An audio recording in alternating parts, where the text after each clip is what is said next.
Morning, all. Brian. Brian S. Pratt here. Going to read chapter 25, Shepherd's Quest, book 1 of the Broken Key Trilogy. Short recap. Kevic's in a hole. He fell in a pit. They couldn't get him. He hit the bottom, unconscious. Bart and Ryan are looking to find a way to him, but they decided to pause for an hour and disarm traps and get treasure. I mean, they got a lot of good treasure, but looking back, I probably should have had it where they were more focused on finding their fallen comrade and seeing if he was even alive or trying to save his life. But it is what it is. I'm not going to rewrite it now. Anyway, so chapter 25. Darkness. Pain-filled darkness greeted him as he regained consciousness. He tried shifting his position to alleviate the pain, but it only increased his agony tenfold as pain shot down his left leg. It must be broken, he thought to himself. Light filled the bottom of the shaft as his bobbing sphere blossomed to life. He looked in shock at his left leg. It wasn't the fact that it was broken that caused him such pain. Rather, it was due to the fact that one of the many foot-long spikes set into the floor had impelled its way through it.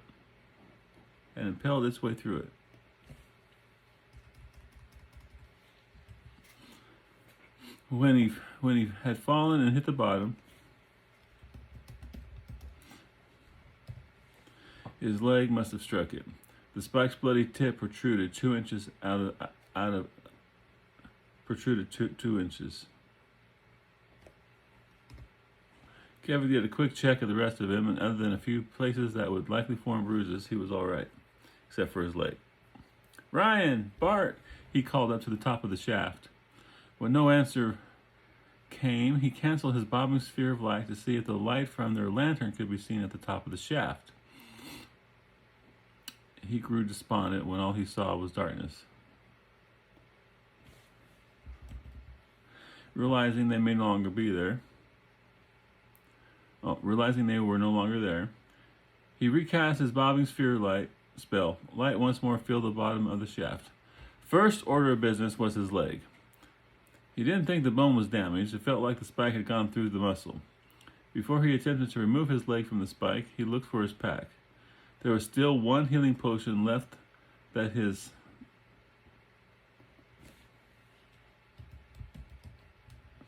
There was still one healing potion remaining that his brother had brought with him when they set out from Gilbeth, the town where his master lived. His eyes widened when he saw the skeleton lying in the midst of the spikes. Obviously, there was another soul who had fallen to the traps of this place. There was not a speck of flesh left upon the bones, and what clothes the person had worn were all but gone. After his cursory inspection of the skeleton, he returned to the more immediate matter of finding his pack and the healing potion. He panicked at first when he couldn't see it. Then he realized he was still wearing his pack and that it was beneath him. Shifting as best he could without causing his leg any more pain than absolutely necessary, he worked to free his pack. When he had it sitting next to him and opened, he was quite relieved to find the vial containing the healing potion to still be intact. He had feared that it might have suffered damage during the fall. Removing it, he placed it on the ground next to him, then turned his attention back to his leg. A pool of blood had collected at the base of the spike. Fortunately, the spike itself was plugging the hole, so to speak, and kept his blood from flowing more freely. But once he pulled his leg off the spike, he wouldn't have much time before blood loss was going to render him unconscious. He unstoppered the vial and then grabbed his leg. This program does not like the word unstoppered. I like it and I use it, but I get an error every time I use it. I know I should just add it to the dictionary, but I'm stubborn. The anticipation of the pain that this would bring him almost made him vomit, but he steeled himself. After taking 2 deep breaths to calm his shaking nerves, he gripped his leg. Then in one fluid motion, he pulled it off the spike. Pain erupted and a cry escaped his lips as his leg slid upward and came free of the spike.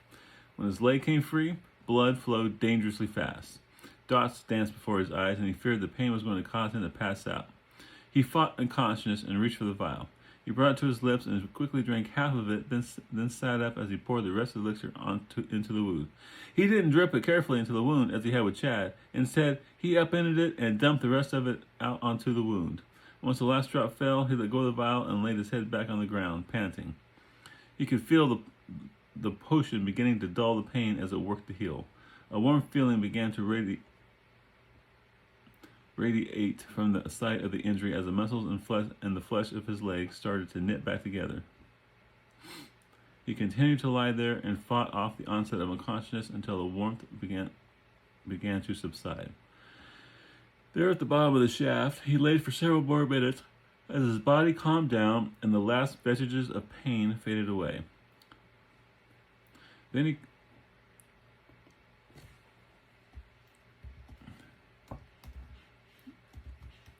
When it had subsided to a dull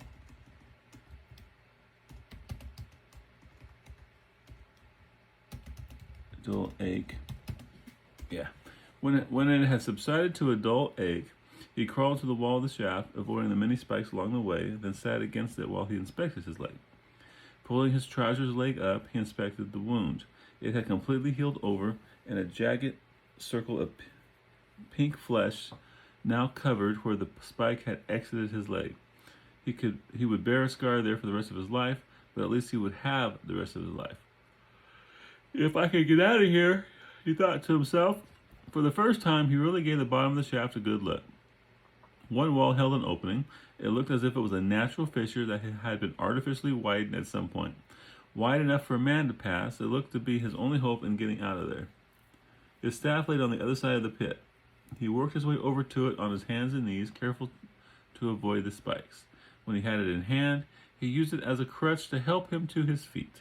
To his surprise, the leg that was injured bore him with strength. Still, he used the staff to support himself anyway, as he didn't wish to strain the newly formed muscles. On the way back across the spiky bottom of the shaft to retrieve his pack, a glimmer caught his attention. He turned toward it and realized it came from the skeleton. There was a ring upon the man's hand. Intrigued, Kevin got a closer look. He pulled the ring from the skeletal finger. It was made of silver and had a red stone set in the top. There were markings inscribed on the inner side of the band, but they were in an unfamiliar language. He thought about using his identification spell on it, but was just too tired. So he put it in his belt pouch and continued to get his pack. Once he had it on his back again, he headed for the fissure in the side of the shaft. At an opening, he found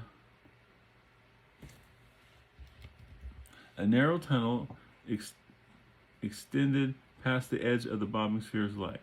Ducking his head, he entered the opening and made his way through the narrow tunnel. It led him for perhaps 20 feet. Along the way, Kevin encountered two sections that bore marks where the tunnel had been widened to allow a man to pass. When he reached the bottom, it opened out onto a wider passage. Actually, it was more like a subterranean cave. There were rock formations such as stalactites and stalagmites, and along the side of the cavern to his right, a small fall of water cascaded down. So this must have been the way that they used to get out of the pit when they dug it for the trap. You know how Bart said, if they can't climb out, there had to be a passage below. Well, this was the passage below. So this makes a lot of logical sense that,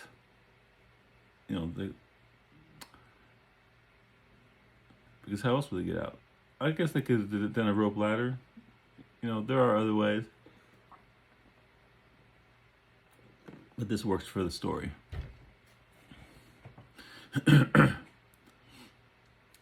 A pool of water formed at the base of the small waterfall. The overflow ran in a rivulet that worked its way across the cavern's floor. The shadows of the cavern were in constant motion due to the bobbing of his sphere. He agreed with Riyan about how annoying this form of illumination was. At the earliest opportunity, he was going to learn a new type of spell, and learn a normal type of light spell. Now he understood why his master thought it amusing when he had chosen to learn this particular spell. The rivulet flowed away from him down the cavern as it meandered from one side to the other. Kevik followed the water as he worked his way through the cavern. He kept his eyes open for any possible way out.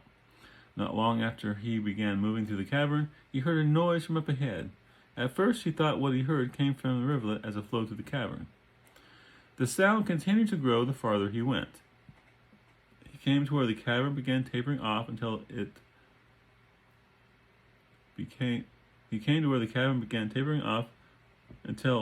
became only a narrow passage a couple feet wide. The rivulet, which he had been following, flowed out of the cavern and through the narrow passage. He didn't relish the idea of stepping into the rivulet, for he knew the water was bitterly cold from when he quenched his thirst earlier. But what choice had he? So, bracing himself, he stepped into the cold water. It only went up to his ankles, but the water gradually seeped into his shoes. Not for the first time since joining Riyan and his companions did he wish that he wore boots. The water sent a shiver through him as he squeezed his way through to the other side of the narrow opening. The narrowness lasted for at least 10 feet before ending at a ledge overlooking an underground river.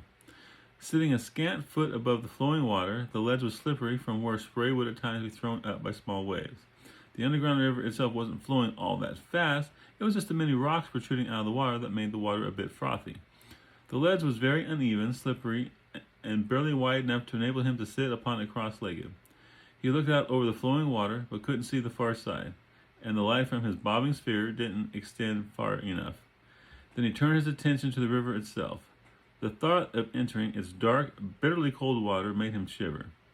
Kevik sank down on the ledge and did his best to avoid the water flowing from the water behind him into the river. Despite his best efforts, he quickly became soaked.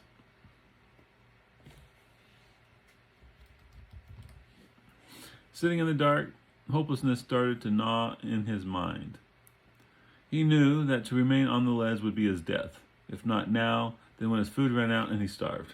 He leaned back against the cavern wall as he perched on his ledge and rested, knowing full well that at some point he would have to brave the water if he was going to live.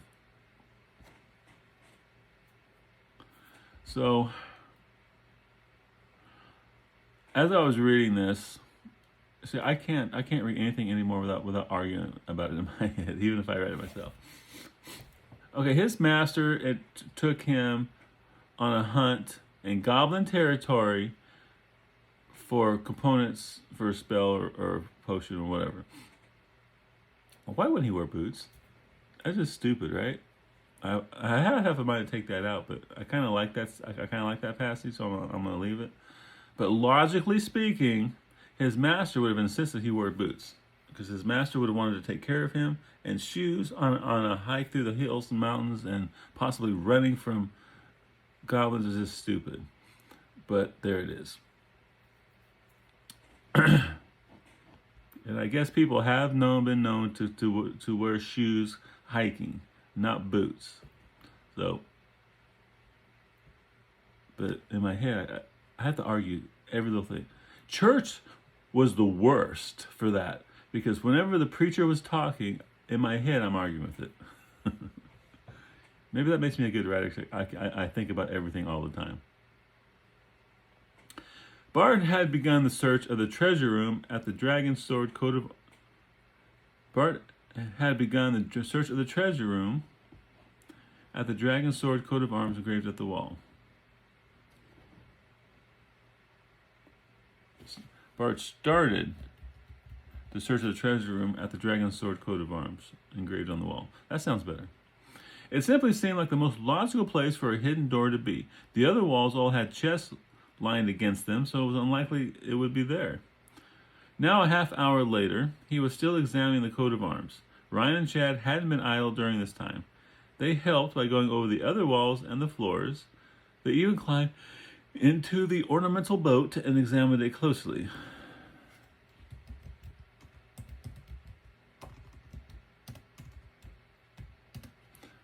But failed to find anything. Bart checked the gems embedded in the coat of arms, as well as every possible nook and cranny it held. He came up with nothing. You know, commented Riyan, if you feel that coat of arms around the wall has to be the way, wouldn't that mean it isn't? What? Asked Bart. Look at it from the point of view of the ones who built this place, he explained. Then he smiled. I guess everything you've told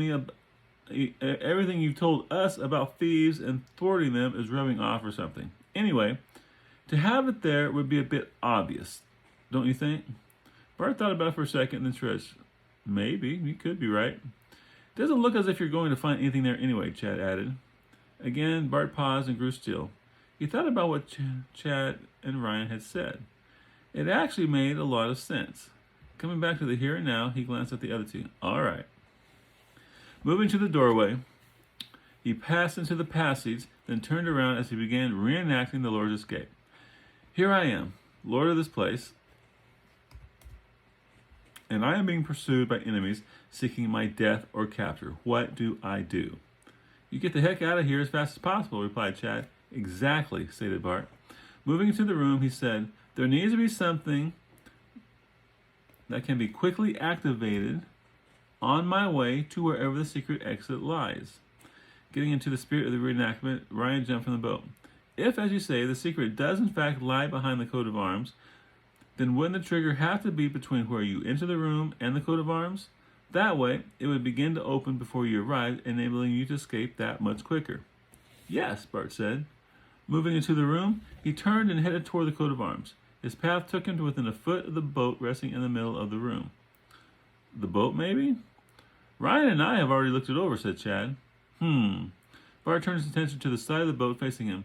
If our suppositions are accurate, the trigger has to be here, he said, then turned around to face the wall on the other side of him. Or there. Pointing to the wall, he paused as his eyes quickly searched the surface. Maybe it's on the floor, suggested Riyan. Bart shook his head. No. A trigger for a trap, maybe, but not a secret exit. The Lord couldn't afford to have his enemies stumbling upon it by accident. Riyan agreed. You've got a point. Moving to the side of the boat, Bart began pushing and pulling its various planks and knotholes. After a thorough search, still nothing. That just leaves the wall, asked Chad. That just leaves the wall? Asked Chad. Looks that way, he replied.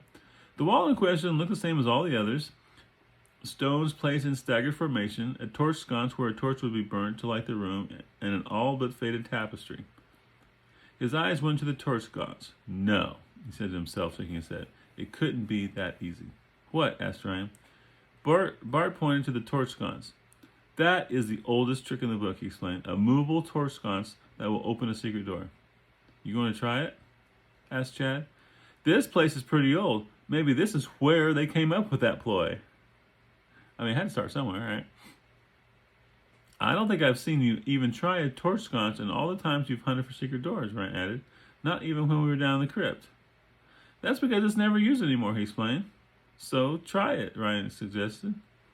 What do you have to lose? Shrugging, Bart went to the torch sconce and pulled it down. At first it didn't move, then Riyan told him to try harder. So he gripped it with both hands and jumped up a little bit and came down hard. To his utter surprise, it moved downward several inches. Then a grinding noise could be heard as the wall, bearing the coat of arms, rose into the ceiling. I'll be damned, he said. Someone who could afford to build a place like this, and all he could come up with was a torch sconce. Smiling himself, he turned to the others and stretched. Let's go. He grabbed his pack and the lantern before hurrying toward the gradually rising wall. On the other side was a short passage similar to the ones they traveled along since coming down there. It extended forward 10 feet before turning to the right. Around the corner was a flight of steps descending down into darkness. Bart took the lead again as they quickly went down the steps. Riyan counted, and there were a total of 40 steps before they ended at a massive underground cavern. The cavern began rather narrow as it moved away from the foot of the stair, but quickly grew wider and taller. Light from the lantern reflected off crystals in the walls, which created a dazzling display. Nice, commented Riyan. Chad took out his belt knife and pried a 3-inch long piece of crystal from the wall. Holding it up, he watched as it refracted the lantern's light. This is truly unbelievable. I take it you two have never seen a crystal before?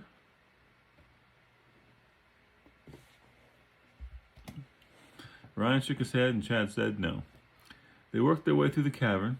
Soon the upper reaches were no longer visible as it rose above the range of the lantern's light.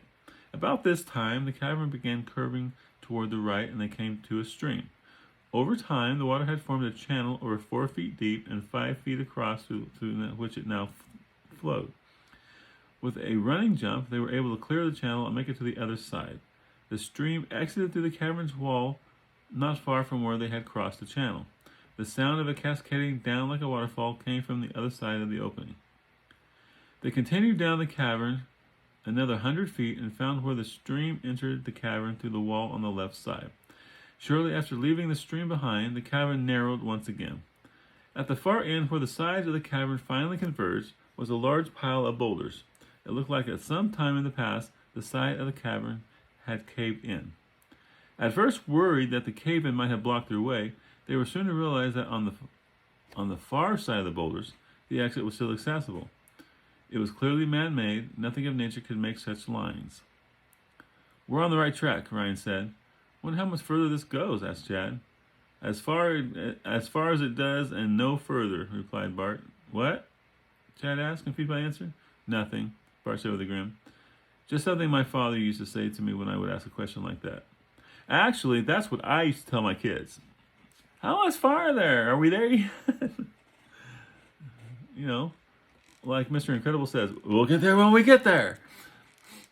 But I always says, "Well, it'll be as far as it is," or something similar to that.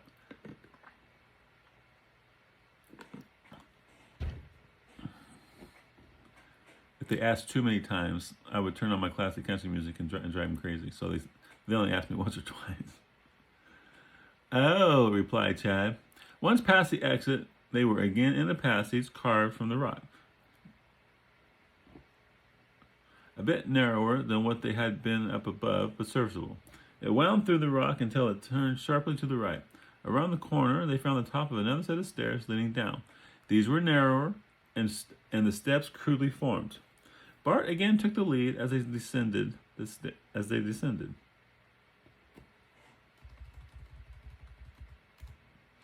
They went down for quite a ways, and they were forced to step extra carefully as the steps were quite slippery.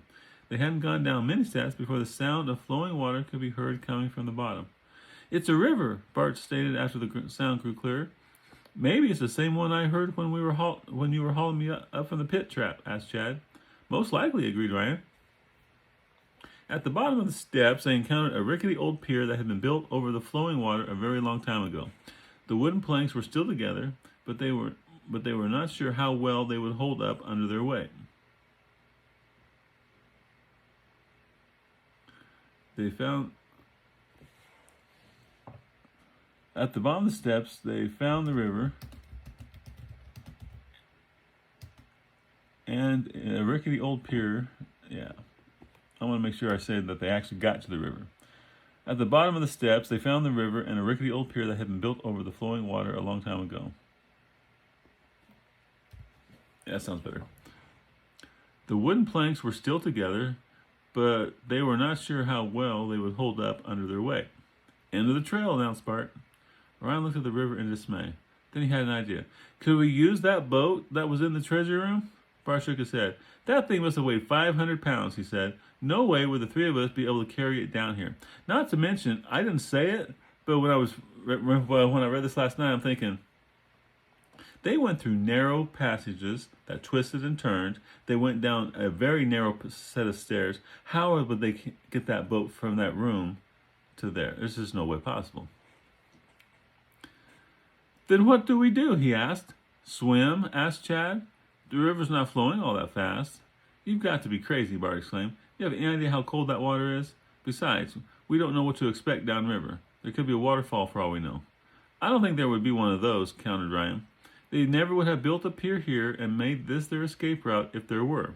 He glanced at the pier itself and saw how the planks were still mostly intact. "Maybe we could make a raft." "Yeah," agreed Chad. "Float down top of the few boards." Riyan glanced at Bart. "What do you think? Worth a try?" Bart didn't look all that enthused about the prospect of trusting his life to the rickety old pier. "I don't know," he said. "Piece of cake," Riyan said. He pointed to a section that looked sturdier than the rest. "All we have to do is separate that section, and off we go." Just like that, asked Bart skeptically. Just like that, affirmed Ryan. I say we try it, Chad joined in. Bart glanced from one to the other and could tell their minds were made up. Very well, he said. He set the lantern down on the landing as they tried, and tried to spell Tryed to figure out the best way to do this. The section they wanted to use was easily a third of the old wooden platform. In order to disengage it from the rest of the dock, they would have to either break it away or pry up a number of the planks connecting it to the breast. Ryan set his pack on the stone landing. I'll go out and start separating it, he told the other two. Bart, you get your rope ready in case we need it to secure some of the planks together. Bart nodded and began readying the rope. Be careful, Chad said to Ryan. Ryan turned toward him and grinned.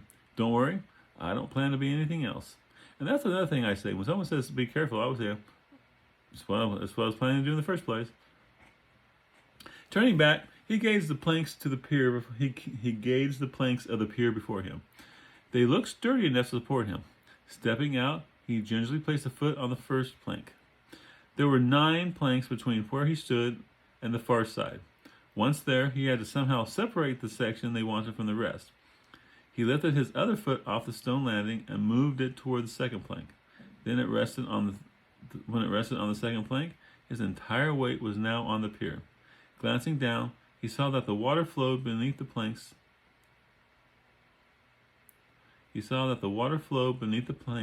Starting with the second. Take it easy, cautioned Bart.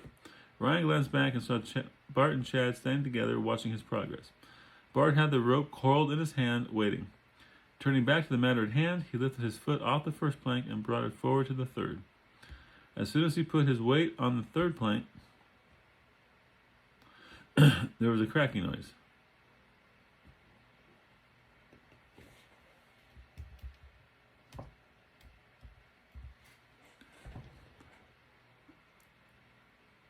Ryan, Chad hollered as he had heard the noise too.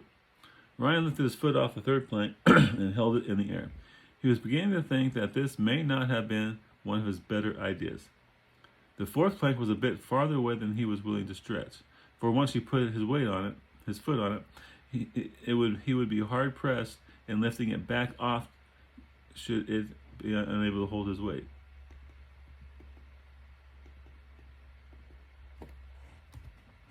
I'm coming back, he hollered to the other two. Good, Bart said. I never thought. Before he had a chance to finish his sentence, the second board cracked and gave way beneath him. Ryan fell forward into the board, smashing through planks 3 through 7. He hit the river, and the coldness of the water took his breath away as the current began dragging him from the pier.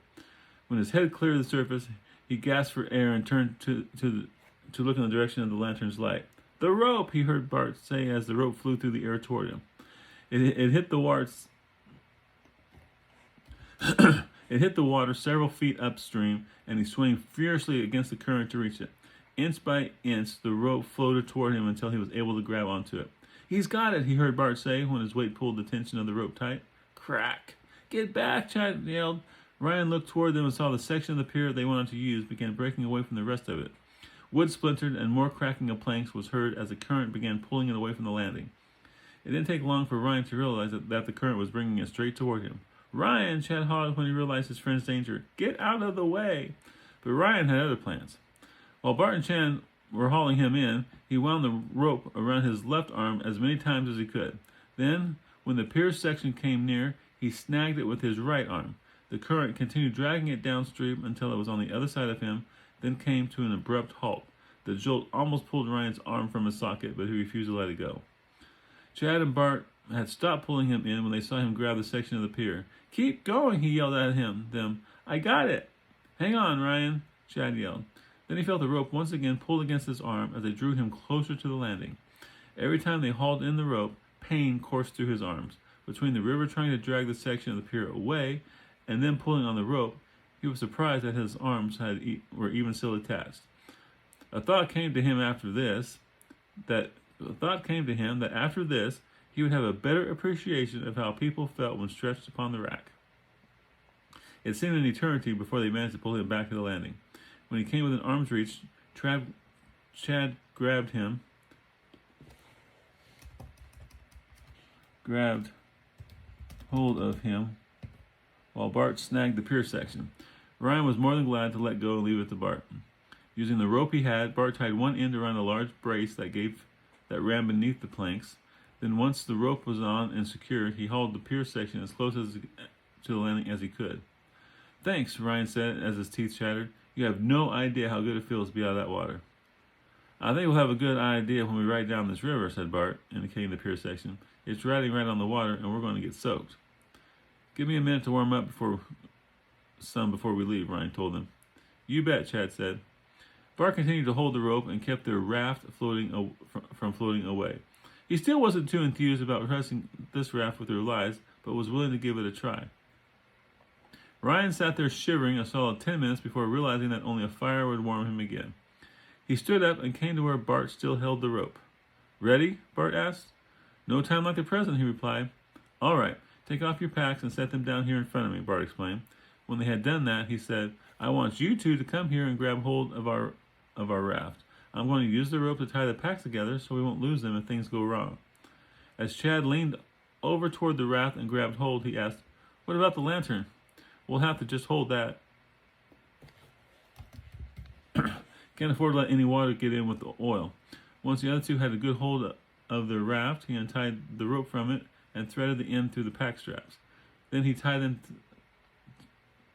together tightly.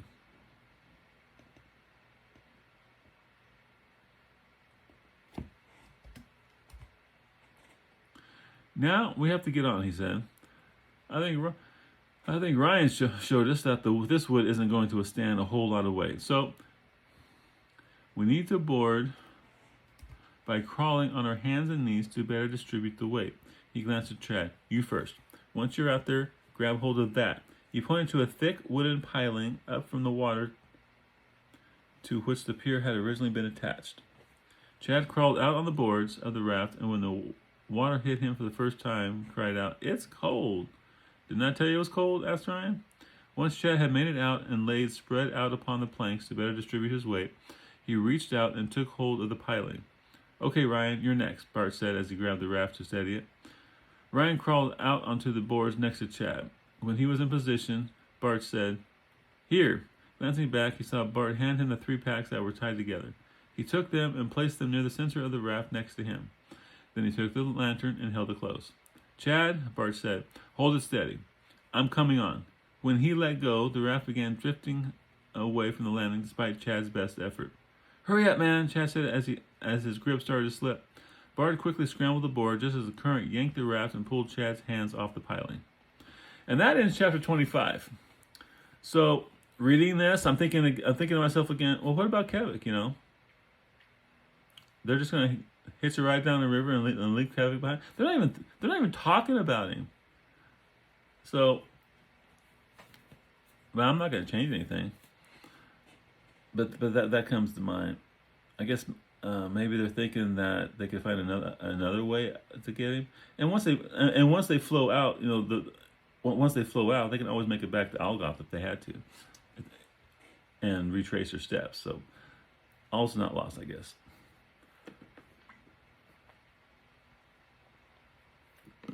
But in the next chapter, it makes, you know, Kevik on the ledge on the river, them flowing on the river. It makes a really cool scene.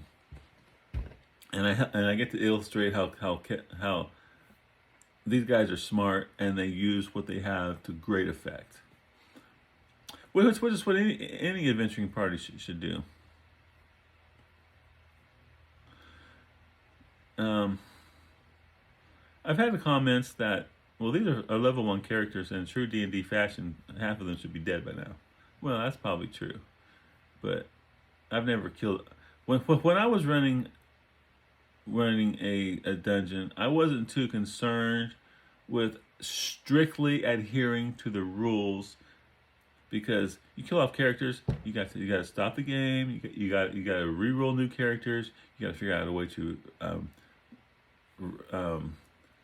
reintroduce these new introduce the new characters to the party, because I never, you know, if they're in a dungeon and when someone dies, boop, another one's there. No, I've never done that because that would be logical. I had to figure out a way to get that new character to the party. So yeah, I don't like killing off characters if I don't have to. I'll never do a Negan.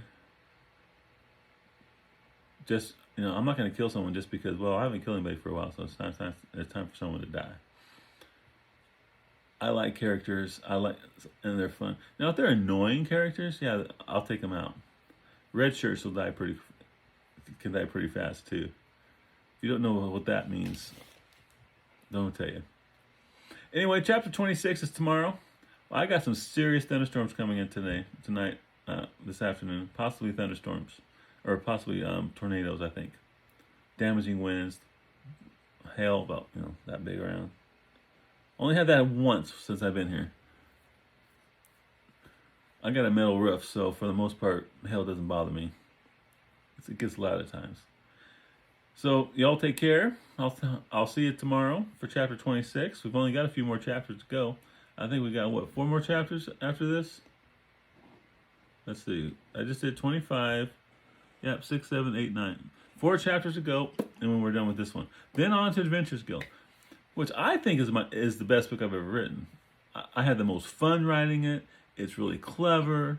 Now, I realize some people have told me, and Jacobs is just plain annoying.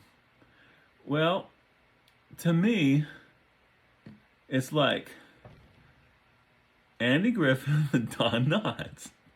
Andy Griffith is like Renicky, put together, mature, and Renicky is this guy that goes off half-cocked and has these crazy ideas and just wants glory and the best.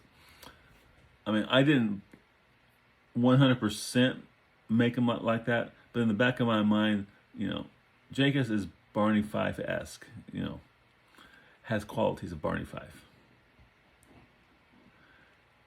And every great duo had that.